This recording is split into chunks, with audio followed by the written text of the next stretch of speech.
Okay.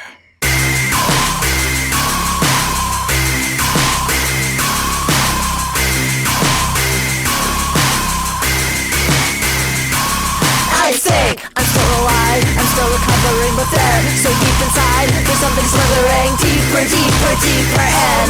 I know this feeling. So once again, here we go again. It's all we have. Okay. Beautiful friendship, burning up in this tiny little moment of time. We'll always try our best to shine bright. I am so fucking sick and tired of Harry Potter, and frankly, I want this franchise to end. I don't want to hear about it anymore. So, this is it. I'm making one video on it and no more.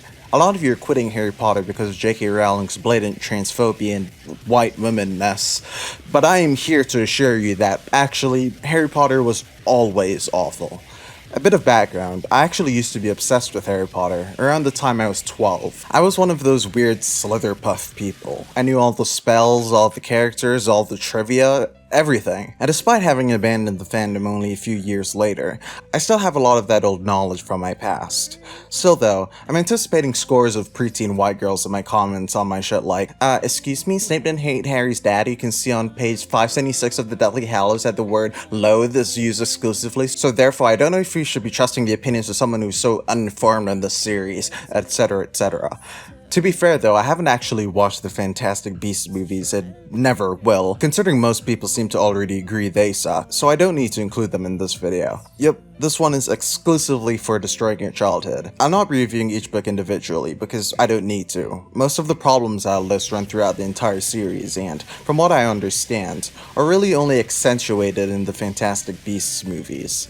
That means my criticisms hold true for both the books and the films, and I'll be taking examples from both sources with preference for the books. I'll say though that despite my allusion to H-Bomber Guy in the title, I'll not be taking his approach to a lot of this. I personally think H-Bomber Guy is way too aggressive and uncompromising in his opinions with the X's garbage and Here's Why videos. Just like there are many things to like in Fallout 3, there are many things to like about Harry Potter, some of which I'll be discussing in this video.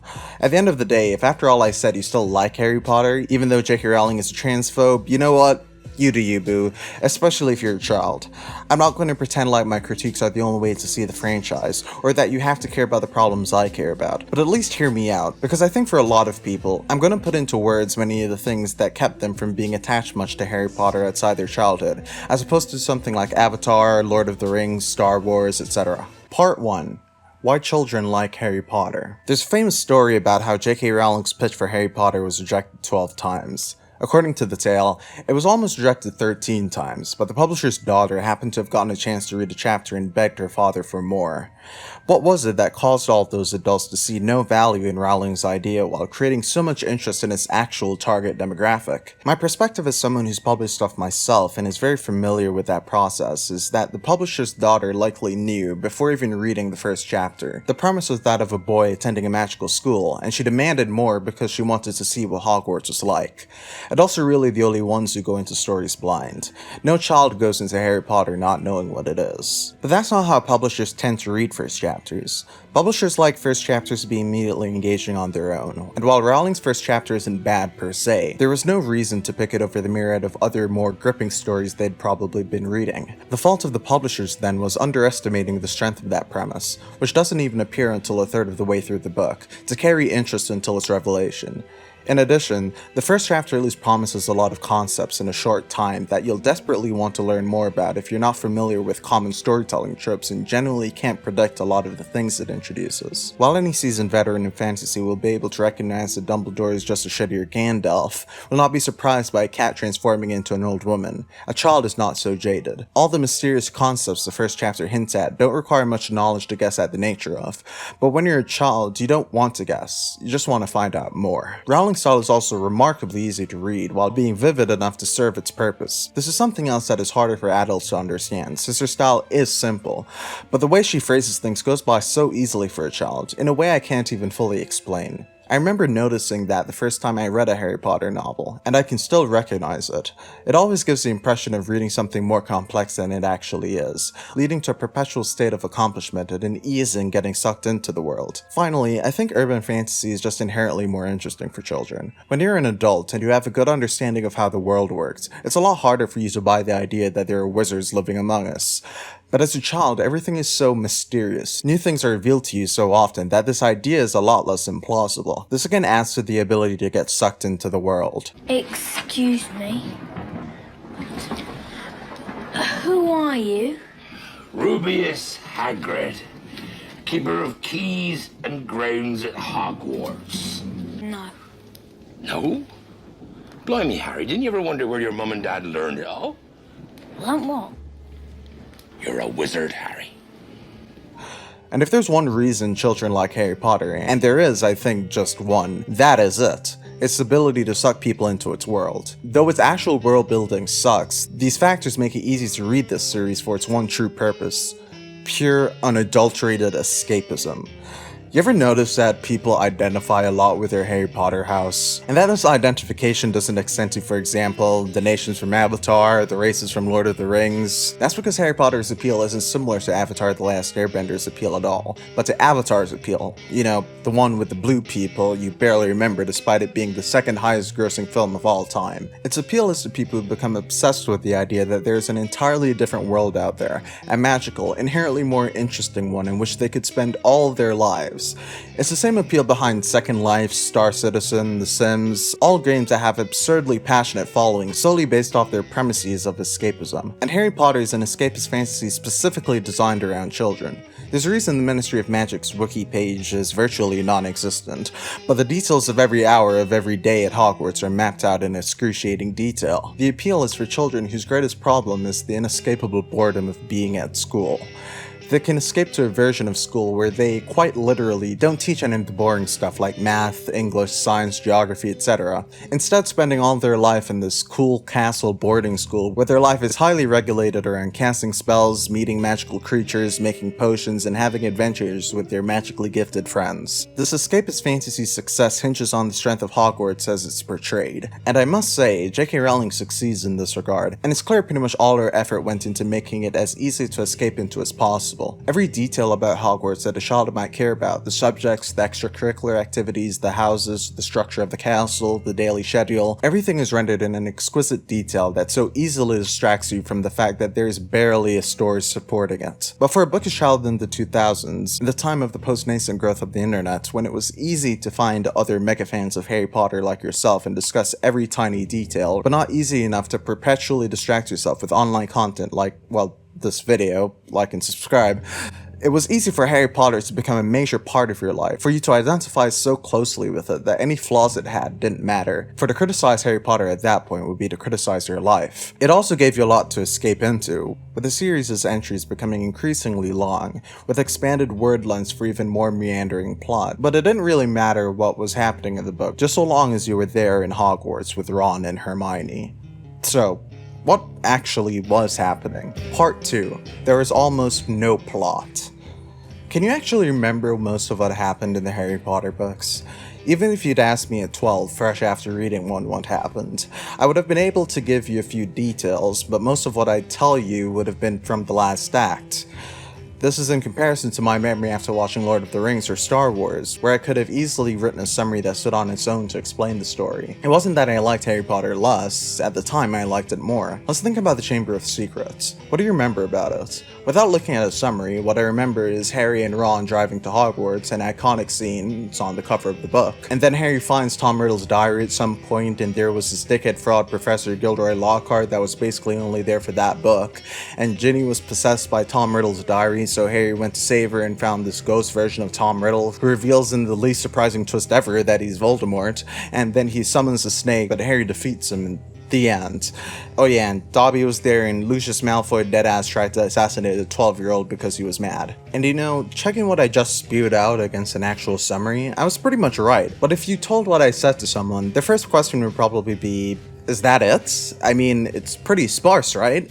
Doesn't seem like enough to make up an entire book. These events that stick out in our minds aren't what make up the majority of the books or the movies. So, what does? The answer is basically nothing, and there are a lot of reasons for this. One of them is that the escapist part of Harry Potter conflicts with the plot part a lot. Like, a lot. Usually in a story, the series of events that happen are connected so that each event is a logical consequence of the one before it. This gives the feeling of the story actually building to something, and not meandering about aimlessly.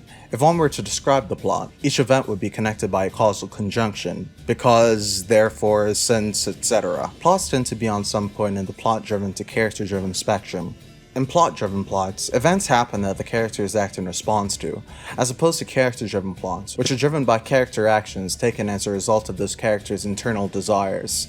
Note that the characters' internal desires are different from their role in the plot, and can even come into conflict with it. For a famous example, Darth Vader's role as the bad guy in Star Wars comes into conflict with his internal desire to be a father to his long-lost son. Exploring that conflict can make some really great drama, but not necessarily. If a character takes an action purely because of their role in the story, being influenced in no way by their own personal desire, then that action is a plot action instead of a character action. This is because character actions exist to reveal or demonstrate character motivations, not to advance the plot. Okay, so let's look at Star Wars: A New Hope for an example of a mainly plot-driven story. In the beginning, Darth Vader, in his role as the face of the Empire, boards Leia's ship to take back the Death Star plans.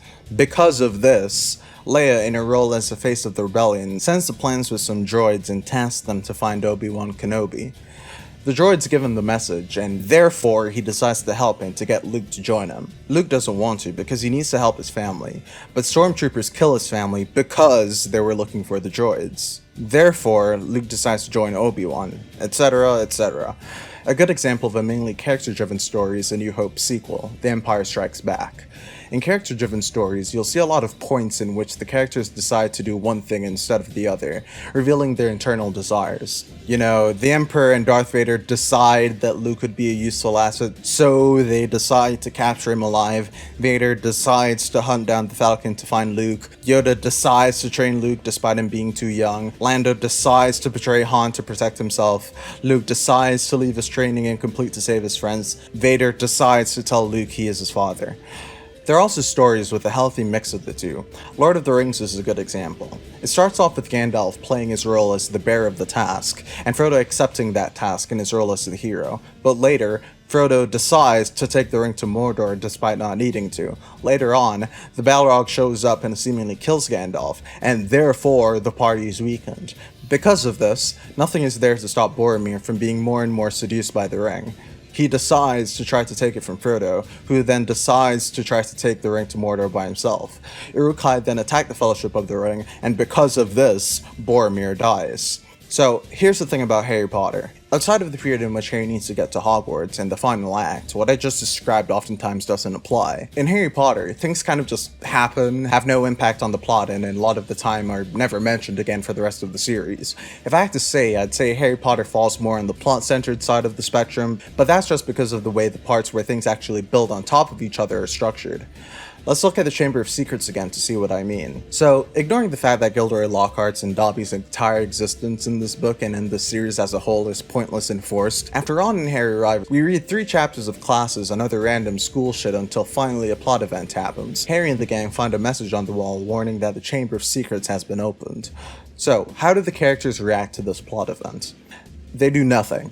Absolutely nothing. Sure, they gossip, but they largely just go back to school. This is what I mean when I say the escapism aspect of these books comes into conflict with the actually telling a story part. Since so much of the story is devoted to mundane school activities, J.K. Rowling is forced to rely on plot events just happening out of the blue, giving hints as to the mystery of the book without giving too much away, so that the reader can think about it while they're doing the escapism. Later on, it's revealed Harry can talk to snakes, and does this impact the plot in any way? No. Besides the weak revelation that the voice Harry was hearing earlier on in the story was the basilisk, Harry never actually does anything anything with this ability, and it feels like a massive wasted opportunity. Later on, Moaning Myrtle randomly gives Harry Tom Riddle's diary to advance the plot. It comes out of nowhere, because Harry put almost no effort into getting it. Dumbledore and Hagrid are forced to leave Hogwarts sometime after, but Hagrid gives Harry and Ron instructions to find the giant spider that was accused of being the monster in the Chamber of Secrets some time ago. And does this giant spider deliver any information that Harry and Ron used to find the Chamber of Secrets? No! He just said he didn't do it and they go about their way. The only thing Harry learns is that Myrtle was the girl that was killed, which is revealed so unsurprising. The only thing surprising about it was that it was supposed to be a revelation. At the end of the day, Harry and Ron just by chance find the Chamber of Secrets in Myrtle's bathroom, having done almost nothing to achieve this, and this is where the final act with all the relevant stuff starts happening. And the final act isn't even good, instead focusing on the shallowest reveals ever. J.K. Rowling's main method of twists and reveals is, oh wow, you thought this thing was true? Well, actually you were wrong. This other thing that you didn't have enough information to predict is actually true. This kind of twist really only works if it has major ramifications on how the story goes moving forward, like with the Darth Vader is Luke's father reveal. I'll get back to this later, but almost none of these reveals actually affect the plot. If it's not going to do that, it should at least recontextualize what came before, like in The Sixth Sense, so that it should seem obvious upon re-experiencing the story that this twist was going to happen. And not obvious in the way that, if you know anything about storytelling, you could easily predict that Tom Riddle was Voldemort, but that there should be hints that could cause an astute observer to predict the twist before it happens just based on those hints.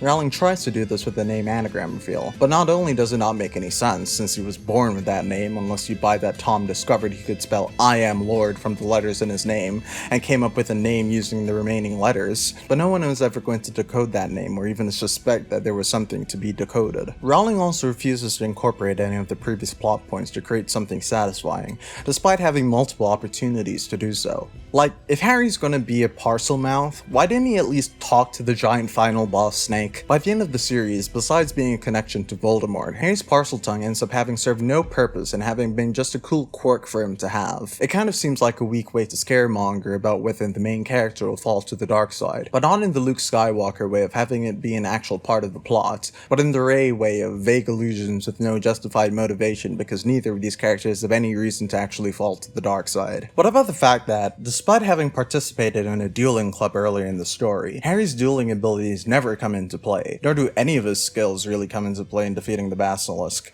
Instead, he literally pulls a solution out of a hat, having been saved by Dumbledore's Phoenix appearing out of nowhere. Like seriously, I know Phoenixes can basically teleport like wizards, but how did Fawkes even realize Harry was in the Chamber of Secrets? Harry also almost gets killed by the Basilisk's venom, creating tension for all of 2 seconds before Fawkes heals him with Tears Ex Machina. You can probably tell that a lot of what is now lore in the series was created as overly convenient ways for J.K. Rowling to write herself out of the predicaments she puts her characters in, for which they are most times unprepared. And yet, the Chamber of Secrets is probably one of the better examples of plotting in the series, because at least it was short. The original UK edition of The Order of the Phoenix was 766 pages long, and the vast majority of it is the same banal fluff I talked about before. A lot of it centers around Harry taking these important 5th year exams, and I cannot stress to you how boring it is reading about somebody studying for exams on fictional subjects. All these meandering chapters are what cause most of Harry Potter to slip out of your memory so easily. Your mind doesn't take note of most of what happens, because most of what happens isn't important, so unless you're already heavily invested in escaping into Hogwarts through these stories,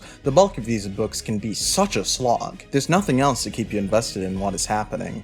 The Goblet of Fire and the Deathly Hallows are the two that have this problem the least, because while they do meander a lot, they at least have the feeling of building to something. The revival of Voldemort in the Goblet of Fire and the defeat of Voldemort in the Deathly Hallows. Still, they're both mostly made up of time wasting. The Deathly Hallows split into 2 movies only exacerbated the problem, drawing attention to the sheer amount of camping in the middle of the story. But you know when you were reading the book and you were like, dude, they're still camping. And then you're like, dude, they are still camping. That's pretty much most of the movie. J.K. Rowling also seems to forget what happens from book to book, because just like how within the Chamber of Secrets, Harry doesn't use any of his skills to solve the problem he has within the book, by the end of the series, series, Harry has barely used any of his skills to do anything, and he even ends up beating Voldemort through knowing one spell, Expelliarmus, and being lucky enough to win his final duel on a technicality of how the Elder Wand works. It really feels like Harry beat Voldemort because it was prophesized and everyone knew it would happen, and not because he did anything to earn it, because, you know, he spent most of the series dicking around doing almost nothing to prepare for fighting Voldemort,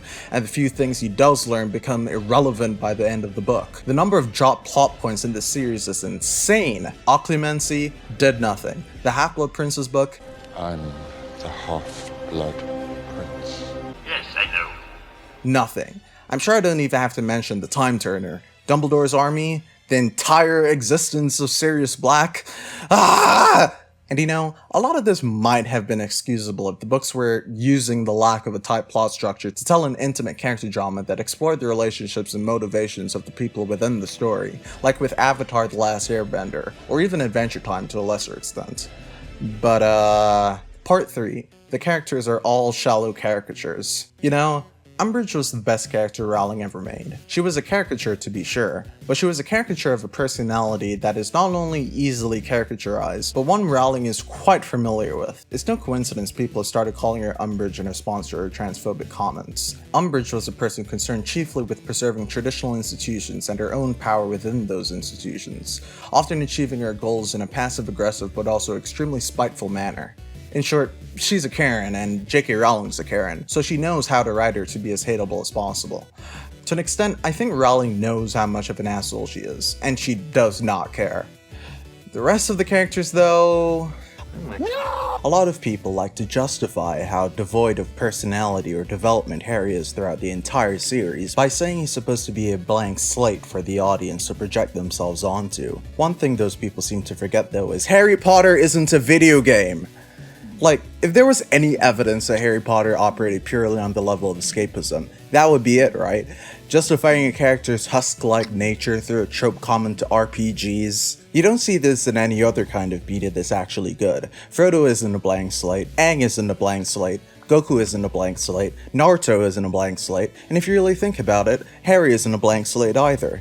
Harry, unlike a video game character, is his own person whether we like it or not. Writing a book necessarily means that a character has to take actions independent of the audience. When Harry declares that he is going to kill Sirius Black, or when he's an irrationally angry dickhead in the Order of the Phoenix, these are emotional states that you either endorse or you don't. Harry can't be a blank slate, because without the ability to have multiple options for what the character can do, like in an RPG, there is no way to get people to always be in sync with Harry's actions and emotions. What are we left with for Harry then? Well, like I said, not much. Harry doesn't have many personality traits besides being brave. He doesn't need to. Most of what happens to him in each book are brought to him on a silver platter by Ron, Hermione, or J.K. Rowling herself. And all the situations he faces are so cartoonishly black and white that he need make only the most generic decision possible. This is why people say he's like a blank slate, since he doesn't need to filter anything he does through his own personality, instead always trying to do the right thing. What he ends up becoming is a vehicle to learn more about Hogwarts and the wizarding world in order to facilitate the escapism of the series, instead of actually being an agent in his own story. Moving on to Ron and Hermione, they're alright, I guess. Not good, not bad, except that in the movies, there was an obvious bias towards Hermione. Though they're both sidekicks in both the films and books, film Ron ends up being the worst kind of sidekick. A dumber, worse version of the main character, instead of being the street-smart guy that's most familiar with the wizarding world, like in the books. Any problems with them generally really come from Harry, and the fact that they almost seem more like main characters than him. And while I do like their romance, I don't like that this is the only development that we get for them.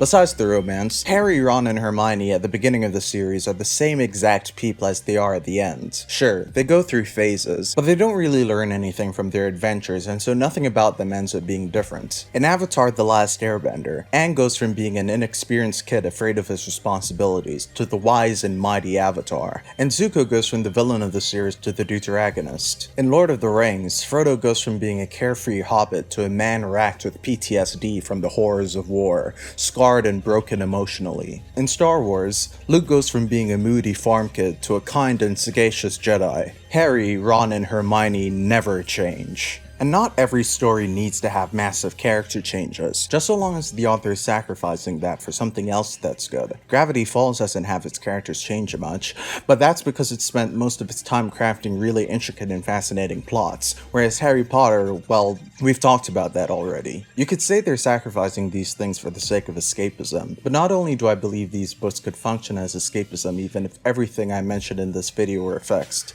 but stories that function purely on the level of escapism are never good, because unless you're totally invested into escaping into that world, these stories end up just being really boring. And that's the main problem. Unless you're a kid and really invested in the idea of a magical school, or you have some emotional investment in that idea from the time you were a kid, I don't see how you can find these books anything other than tedious time wasters, the details of which float away from your mind as soon as they've entered. Harry Potter, being set in a school and comprised of relatively lengthy series installments, has a large cast of characters, but Rowling is no George R.R. Martin. Martin's A Song of Ice and Fire has a lot of characters too, all of which have their own motivations that constantly affect the plot in each book. Even minor characters can take actions that have massive ramifications, but barely anyone feels like they exist just to be a plot device. J.K. Rowling, however, like I mentioned earlier, doesn't seem to be able to keep track of what happens on a book-to-book basis. Because of this, Rowling has to rely on two types of side characters, the stereotypes and the sediment forgetums. Now, there's nothing wrong with creating characters based on tropes, but most of Rowling's characters don't exist outside of that trope, because Rowling doesn't seem to be able to develop her characters over the course of multiple books. Centering the characters around these tropes allows them to at least stay recognizable and entertaining from book to book. You know, McGonagall is every old sassy British lady, Voldemort is the Dark Lord, Draco is the evil rival, Snape is the sadistic teacher, Dumbledore is literally Gandalf, though to be fair, Gandalf was literally Merlin, so...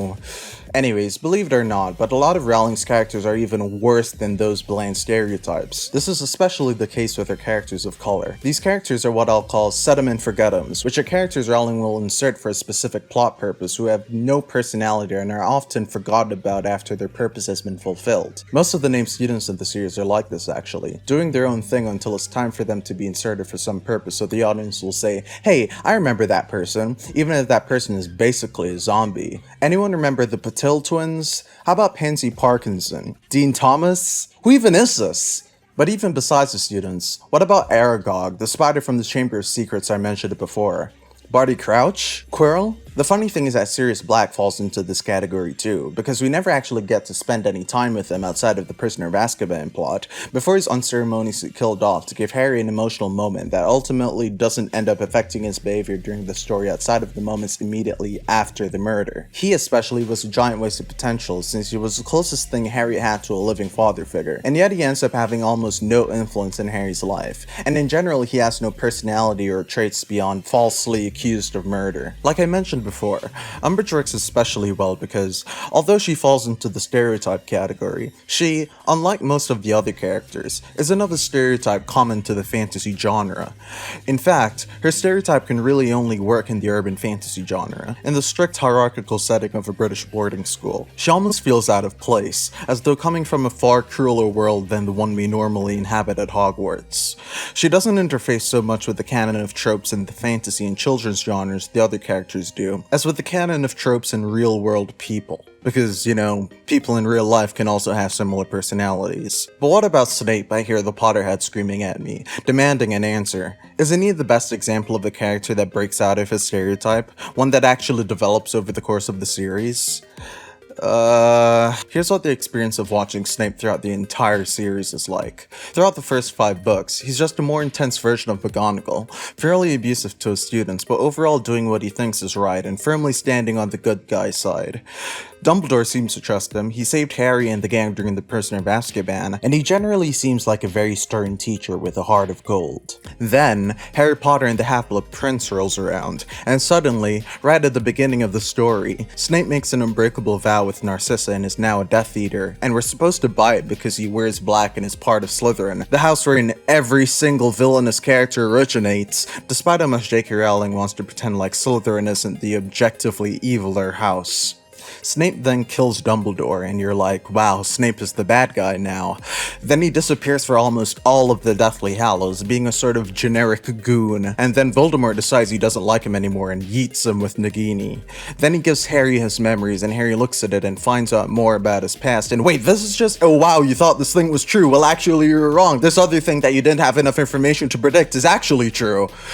And it doesn't work for the same reason I stated earlier. Even though Snape's motivations are static throughout the series, they're also completely unpredictable because all of the information for understanding his character is within this one posthumous flashback. By the time Harry sees Snape's memories, I don't care because he's already dead, and re-experiencing these stories doesn't help to recontextualize anything, because there are no hints to Snape's motivations that would make me realize how I could have seen the twist coming, and so all I'm left with is the disturbing notion that this man bullied Harry for all those years because of his unhealthy, decades-long obsession with Harry's mom.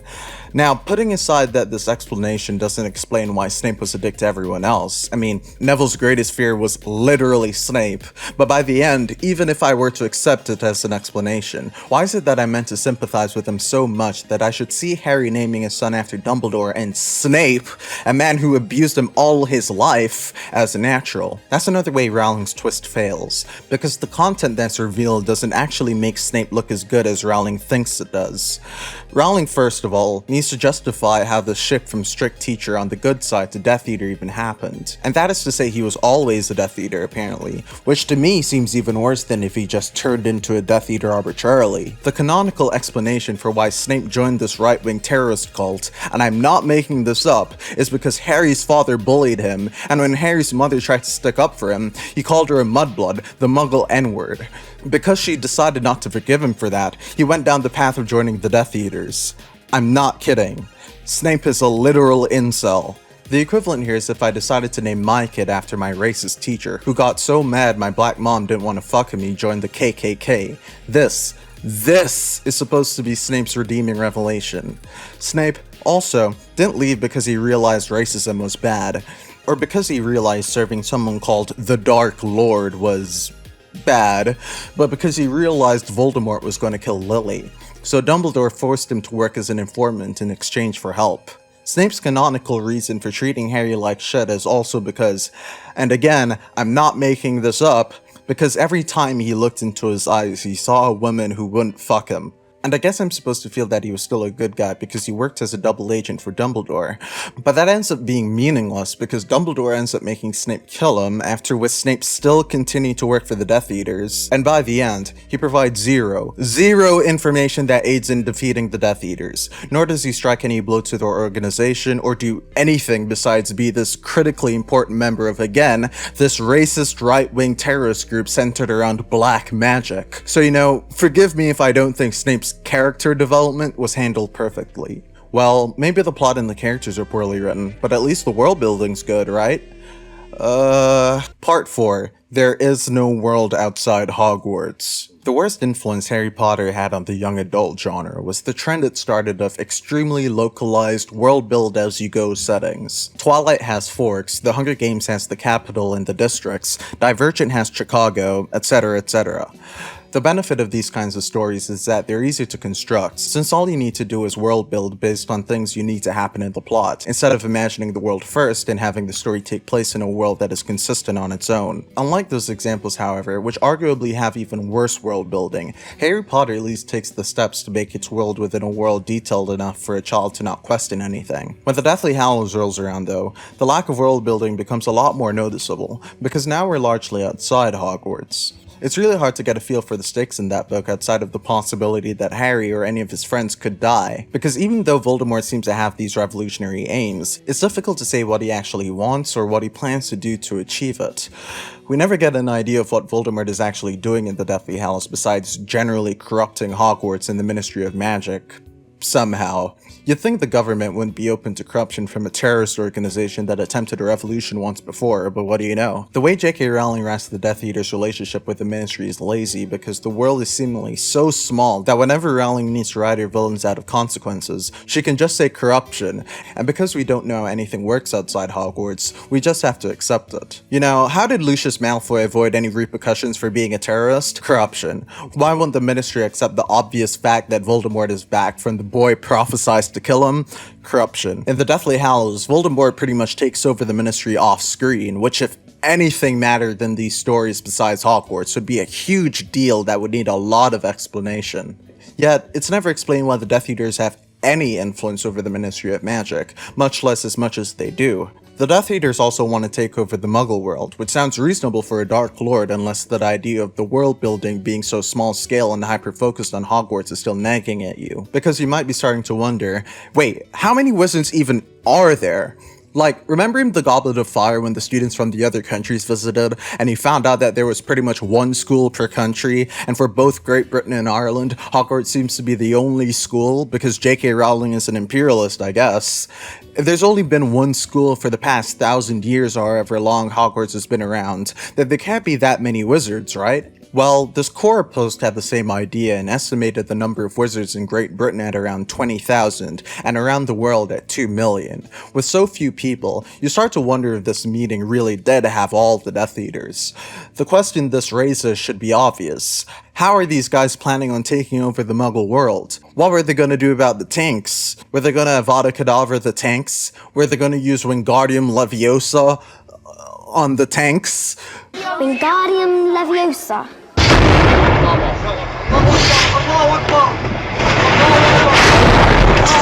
What were they going to do if the Muggles nuked the Ministry of Magic? Did they even know about nukes? The Death Eaters, as a result of not having much of a world to interact with or plan around, since they operate outside Hogwarts, don't seem to have much of a plan outside attack everyone who doesn't support us, corruption, and subjugate the Muggles. I mean, if their plan was to take over the Wizarding government, again, they did that off-screen around the beginning of the Deathly Hallows, but plot-wise, this is a non-factor. For the purposes of the story, the Death Eaters' goal is to destroy Harry Potter and Hogwarts, to have the big final battle in this familiar setting that we all knew would happen.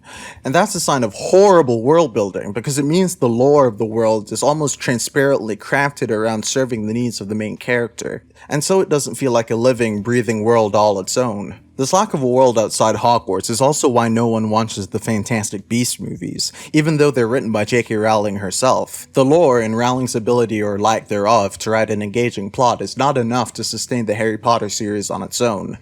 All Harry Potter lay within Hogwarts, and even then, a significant chunk of the book takes place at Hogwarts, which almost all of us predicted or outright knew going in. So yes, while Hogwarts itself might be well thought out, because it was the core of the story and thus had to be, it's all standing on a house of cards. Whenever J.K. Rowling actually has to incorporate an element from outside Hogwarts, it almost invariably ends up feeling awkward. Awkward enough to start questioning why it needs to be there or why it is the way it is, and you usually left by the end with lingering questions that have no answer, or descending into a mental rabbit hole that will leave you wondering how the society of Harry Potter could possibly function, and how much of what happens could ever happen. To give another example, how does the economy of the Wizarding world even work? We know they have their own money, but if they're Muggle-born wizards, then they'll need to exchange that currency. So what do they do with the Muggle money if they can't exchange it because they're a secret society? And how exactly are the Weasleys poor if Arthur is an influential politician, they have a car, a large property, and the Weasley children never want for anything? Yet still, Ron has secondhand textbooks and clothes that don't fit him. This part I think is just Rowling being a neoliberal snob, because it really seems like the Weasleys are poor just because they're poor. It's in their blood. Their pure wizard blood. All this being said though, you could maybe make the argument that for a children's story, those details don't necessarily need to be well thought out. The Hobbit, Avatar, One Piece, and many other children's stories do in fact manage to create lived and believable worlds that span great distances, but let's ignore that. For a series like this though, there are certain aspects of the world building that should be non-negotiable, right? For example, Part 5, the magic system is broken. Okay, so I knew I had to make a separate part on this because oh my god, the absolute carnage the introduction of one spell has on this series is unprecedented.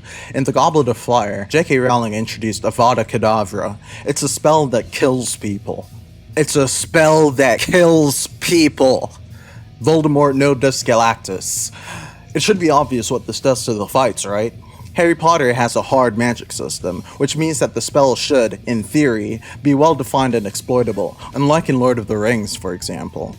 So the Death Eaters pretty much all rely on spamming this one spell because there's literally nothing more effective than it. Every fucking fight, it's a jet of green light flew from his wand, green lights exploded above them, another jet of green light flew over Harry's head. And also, because all of the Death Eaters are using the killing curse, it forces all the fights to consist of the good guys trying to avoid being hit by the one-hit kill move. This is supposed to be a series about wizards who can transform objects, conjure items, and inflict any number of bad effects on their victims. But by the end, the high-level wizarding duels all consist of green light and trying to dodge the green light. And that raises the question, what even makes Voldemort such a powerful wizard? What differentiates him from Lucius Malfoy, besides the Horcruxes? Is he that he can spam Avada Kedavra faster than anyone? Like, if you look at something like Naruto, and mind you, Naruto's magic system isn't even good. I should really be talking about Hunter x Hunter, but I haven't actually watched Hunter x Hunter, so we're talking about Naruto. In Naruto, the magic system is at least well constructed enough that there isn't one min-max solution that everyone uses, but instead, there are elemental affinities with their own strengths and weaknesses, and types of magic that are useful in certain situations, making fights in Naruto about dynamically using the right magic in the right situation and hoping your moveset can outmaneuver your opponents. I usually love the way Naruto demonstrates that one character is stronger than the other. One of my favorite examples of this, and this comes from my least favorite section of the show by the way, comes when the legendary ancestor of this important family, Madoru Uchiha, returns. You see, this family is known for, among many things, using the fireball jutsu, which looks like this, and similar fire-type moves. Since Madoru is the strongest in the family, there's really only one way to assert his position after feeling insulted that the person who revived him dared insinuate that he restored him to his full potential.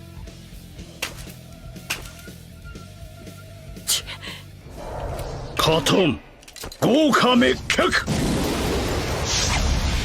術の範囲が広いぞ水軍 3D ヘリ What the fuck?! The reason Harry Potter's magic system fails to deliver on this level is that it's barely even a system. There's no organization of the spells besides into unforgivable and not unforgivable.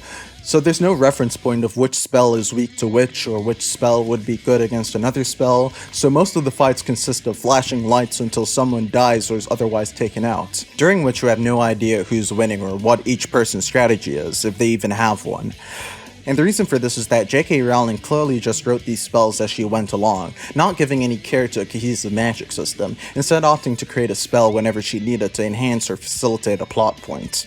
A lot of the time it's really clear she's pulling spells out her ass, like with the glasses repairing spell, or the spell that gives people pink eye, or the spell that makes a giant green skull appear in the sky. And that's not necessarily a bad way of creating new spells, but your system has to be robust enough to facilitate it. Rowling has no system, so if you look at a list of the spells in Harry Potter, it'll just be a list for doing random shit with no rhyme or reason. None of the spells actually interface with each other, and they're clearly meant either to solve common English middle-class problems, to solve a problem in the plot, or to be one of the very few dueling spells the main characters rely on because they're not allowed to use Avada Kedavra. And that's not the case just with the spells, but with all of the magic in Harry Potter. So much of what's introduced is just dropped in whenever it's convenient, after which it may be liable to be used all the time as though it's a normal thing, even if it might have been convenient earlier in the series. One of the best examples of this is the idea of port keys, which was introduced in the Goblet of Fire and used consistently after. Why don't they use this to get to Hogwarts? What's the point of the train? All this makes magic more of a plot device than anything else. And for a series centered around magic, and a series with little else going for it, you'd think its magic would have a bit more thought put into it than just being a convenient excuse for J.K. Rowling to advance the plot or ride herself out of a narrative jam. But at the end of the day, it didn't need to be. Magic was just a decoration for this fictional school she created. So nothing mattered to her besides facilitating magic's ability to be taught at Hogwarts and creating moments she thought would make children say, "Wow, cool magic." You really get the impression that Rowling has a low opinion of the ability of children to understand stories and keep track of information. But I don't. There are so many examples of children's stories with fleshed out magic systems, many of which I've referenced already, so I give Rowling anti-credit for a poorly thought out, bare-bones system. Well, at least Harry Potter has something interesting to say, right? Part 6. Were these books actually written by a child? I feel like I don't have to work that hard to convince people Harry Potter is a bit shallow. Since its purpose is escapism, it doesn't find much time to say anything interesting about the human condition, philosophy, society, etc. If you think that's a high standard to have for a children's series, again, what about The Hobbit, Undertale, Avatar, Naruto, Final Fantasy, fucking Pokemon Black and White, and that was for toddlers? What's especially irritating is that the few themes the series does introduce betray Rowling's exceptional levels of childishness and ignorance. Like, let's say I wanted to portray the strength of parental love through my magic system. Maybe I could make it so a parent or parental figure can amplify their child's magic through love, or perhaps introduce spells that only a parent and child can use, or maybe a parent could transfer their magical power to their child. What does J.K. Rowling do? She makes Dumbledore tell Harry at the end of the Philosopher's Stone that the reason Voldemort couldn't kill Harry, and the reason his spell rebounded to kill him, was because Harry's mother lovingly sacrificed herself to save his life. But of course, love conveniently isn't well understood, and so it doesn't impact the plot until the very end, when Harry sacrifices himself to Voldemort. Consider how localized to Harry this is in practice.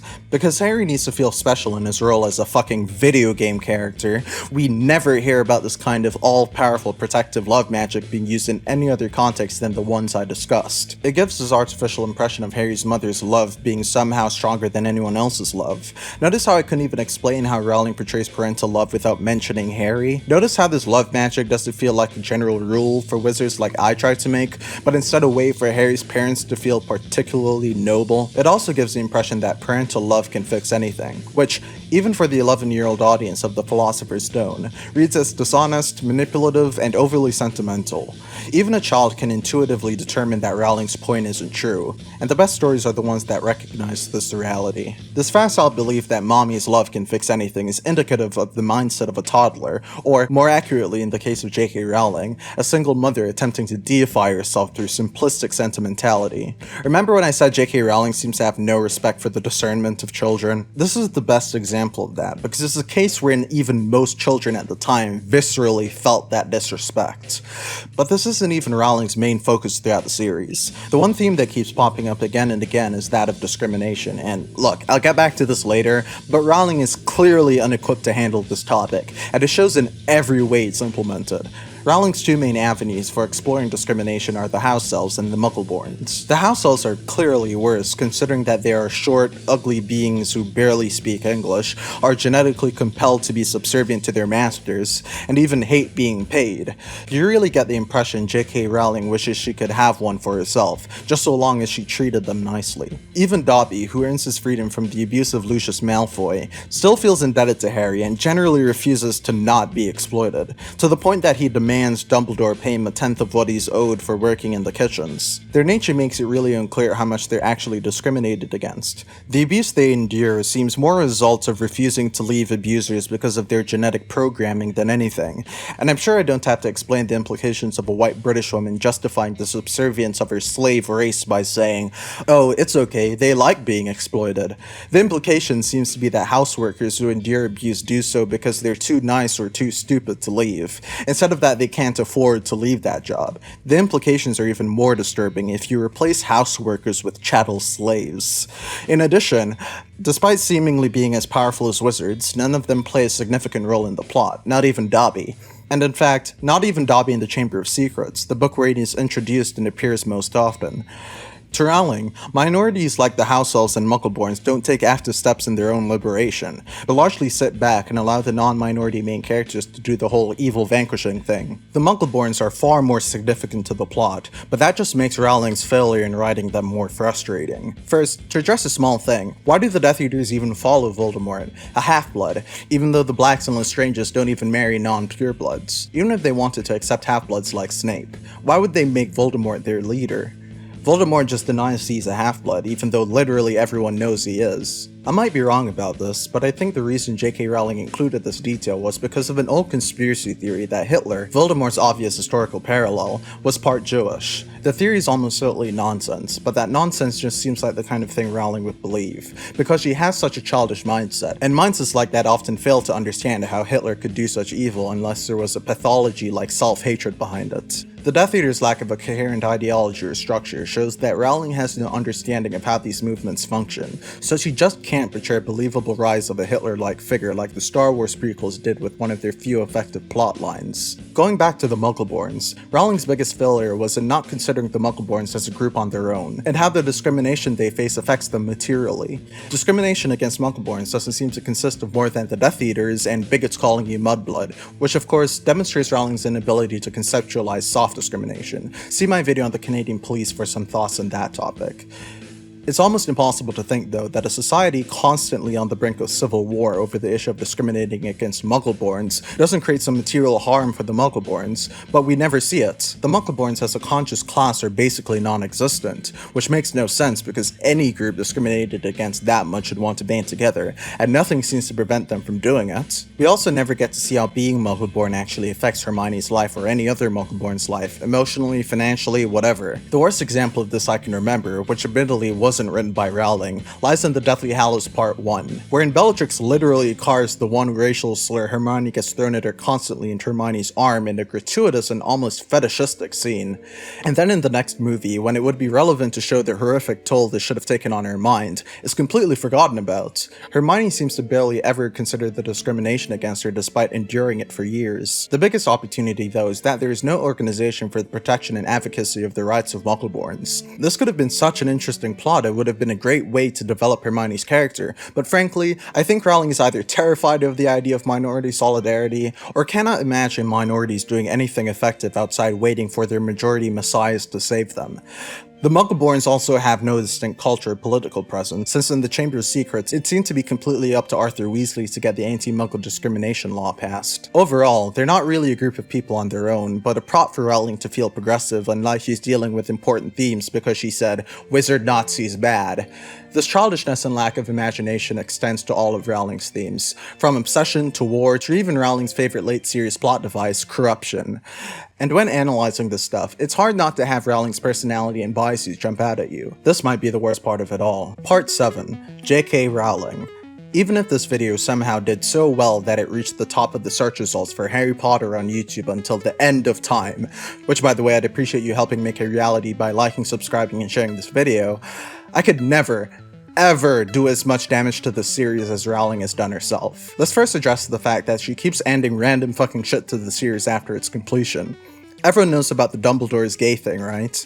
This is the perfect example of her neoliberal Blairite ideology, obsessed with pandering to the left by tepidly including one or two minorities to give the false appearance of diversity, while using those actions to ignore the devastation of these communities on a material and cultural level the society she promotes helps facilitate. Blairites, by the way, for those who don't know, are the centrists who took over the UK Labour Party in the 90s, and have largely been responsible for enabling the rightward shift of UK politics since Margaret Thatcher's Prime Ministership.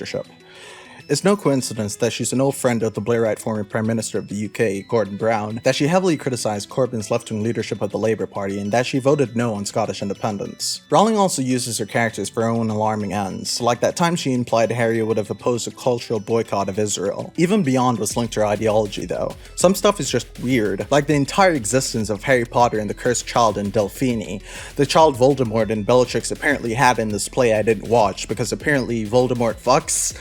You know, at least the Rise of Skywalker had the decency to say that Rey was a clone of Palpatine. Still though, while that stuff is bad, lots of authors have unintentionally ruined their series through words meant to expand the lore that added elements people preferred not be in the series. You can check out my short meme on the Star Wars prequels if you want evidence of that, though I'm not aware if anyone's changes have been so consistently unsuccessful as J.K. Rowling's.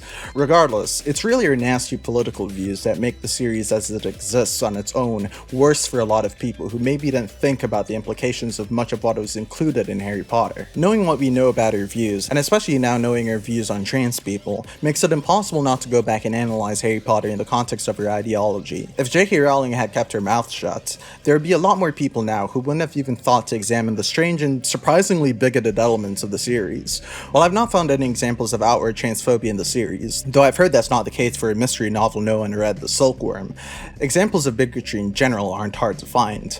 Be sure to tell me in the comments comments if you know any examples specifically of transphobia in the series. The closest case I could find was Rowling describing Rita Skeeter as having a heavily jawed face and mannish hands, but I think that was just Rowling describing an asshole character as ugly, a common trope for her, and using the standards of the time, whether or not those standards may have been inherently transphobic anyway. I already brought up the grateful slave house elves, their ragged appearance and broken English with no discernible origin, and their imperialism in making Hogwarts the only school for Great Britain and Ireland. But what about the fucking Jew goblins?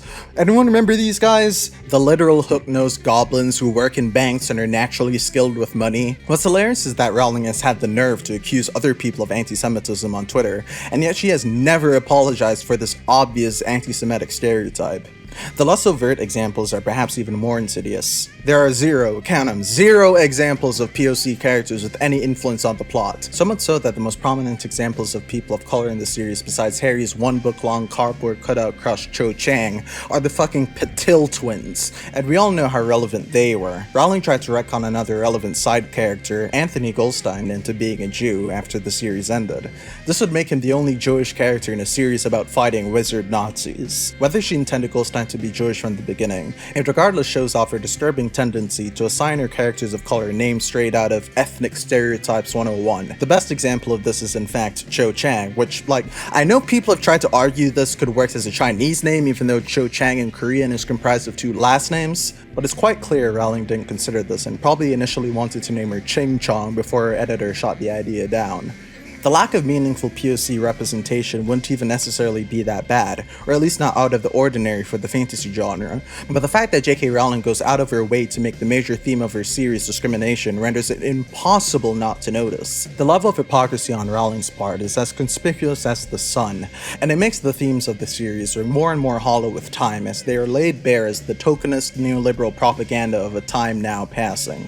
The series presents a particularly white, middle-class Blairite vision of the world, one that deliberately ignores its ideological drive as ideology spurts out of every orifice it has. And I know what you're gonna say, Rowling was on welfare when she published the first book, but she grew up middle-class to a science technician and an engineer, so her ideology was undoubtedly shaped by that as well. J.K. Rowling thinks she can fix her problems through retconning her characters into being token minorities whose actual struggles with being a minority never affect the plot. But what she's doing is so transparent that her attempts make things worse, only draw attention to the fact that these examples of representation didn't exist before. There are no examples, retconned or otherwise, of neurodivergent characters, besides maybe Luna, who gives me the Good Doctor vibes, in that they're both potentially autistic people written by non-autistic people who clearly think autistic people are strange but don't know why.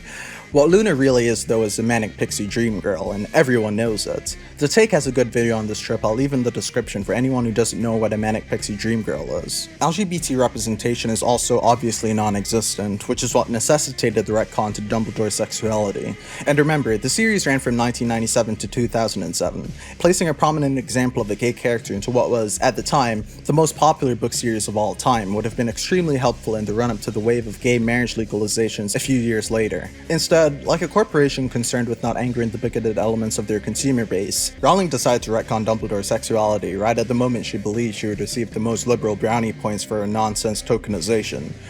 And now she's made her awful comments about trans people, so I guess we know why no one struggled with their gender identity in the series, or why none of the characters got retconned to be trans. And you know, that really sucks. Regardless of what I think of Harry Potter, many trans people really did love Harry Potter, and J.K. Rowling has repeatedly and forcefully made clear that they are unwelcome in the community. In the UK, especially now, it's trended to be more outspoken and reactionary with your transphobia, and I think Rowling is just following that trend like the judgmental Blairite she has always been. Her political views come at the expense of trans people being free from discrimination, something you'd think Rowling would care about considering the central theme of the Harry Potter series is discrimination. Instead, it's up to the rest of the Harry Potter fandom to assure trans people that they're valid and welcome despite what J.K. Rowling says. And hey, regardless of if you love Harry Potter or not, if you're trans, you're welcome in my community at least. I don't think Harry Potter is a series that'll last throughout the ages like The Lord of the Rings has. I believe it will be more like Narnia, a relic of a bygone era, too weighed down by the tropes of its time and too uninteresting on its own terms to have a lasting impact beyond making people generations later say, I remember that series. They made a movie for it, right? Ender's Game, a book that is actually good, can have its legacy harmed by the bigotry of its author. I certainly suspect the same can happen for Harry Potter. Additionally, with video games making escapism easier, more effective, and completely free from the constraints of linear storytelling, the use of Harry Potter will become even more irrelevant. I mean, who's going to be reading a book for escapism in 2040, barring an apocalypse caused by climate change or some other catastrophe that sends us decades into the past? The only way the series could have escaped this fate was to have a story so impactful and rich people pass it on for generations, and Harry Potter just does not have such a story. Heck, it doesn't even have a story most people can remember the bulk of. And with so many people alienated or offended by its themes, something that will only get worse as time goes by, more and more people are going to throw Harry Potter in the trash, or in the case of the new generation of readers, not even pick it up in greater and greater numbers. And I'm glad that's happening. As I've demonstrated in this video, Harry Potter fails on every conceivable level besides escapism, from plotting to character writing to world building to theming. So I'm tired of all these people pretending like Harry Potter is some literary masterpiece, one they might admit has problems, but one that, of course, we can't deny is a truly well-written piece of art. From the Blairites and liberal establishment in general that have championed the series, to the authors like Michael Rosen and Stephen King who have praised Rowling's writing, to even the numerous bloggers and content creators who acknowledge the problems of the series but still assure everyone of their eternal love of Harry Potter, a feeling has emerged in the culture, one that's thankfully receded enough for me to feel confident making this video, that Harry Potter is beyond reproach. It is a truism that shuts its eyes to the realities of the series, an irrational love oftentimes caused by an emotional attachment to its escapist purpose. Even Andrzej Sapkowski, the author of the now legendary Witcher series, and an author whose work I genuinely respect, has made this point. Before John Rowling, I've read a lot of novels about the school of wizards and sorcerers. But because that's no, some are bad, some are very good. But then came Rowling, and she ruled them all the world on the knees. And no wonder, because I don't know if you have read all the Harry Potter novels. I did. And it is simply a good literature. So no wonder. It is good, just good. So, am I really disagreeing with such an acclaimed author on the nature of the Harry Potter series? Yes I am. Thanks so much to Krampus, Gil and Yeats, Pamphleteer, Andrew Tapp, Angela, Questing Refuge, Oreed, and Amalia for sponsoring today's video. If you'd like me to read your name at the end of these videos, please consider becoming a patron at patreon.com/satenmadpun. You can also make a one-time donation at paypal.me/satenmadpun. Thanks so much again, guys. I love every single one of you. This one took so long to make and took a lot out of me. I worked all day for several weeks on it, so please share it around, especially if you liked it. Remember to like and comment and subscribe and stuff like that. Ring the notification bell. Get a conversation going, because I haven't seen a lot of people talk about this. And I'm sure if you're listening to this, you have a lot of thoughts on the last hour. So let me know what you guys think in the comments. Also, remember that I'm in a really precarious financial situation still. I'm still constantly worried about whether I can pay rent and buy food and stuff like that. So please consider donating. Any amount helps, really. Again, I love you guys. Please continue to support the channel. It means so much to me. I really appreciate it. And yeah, bye!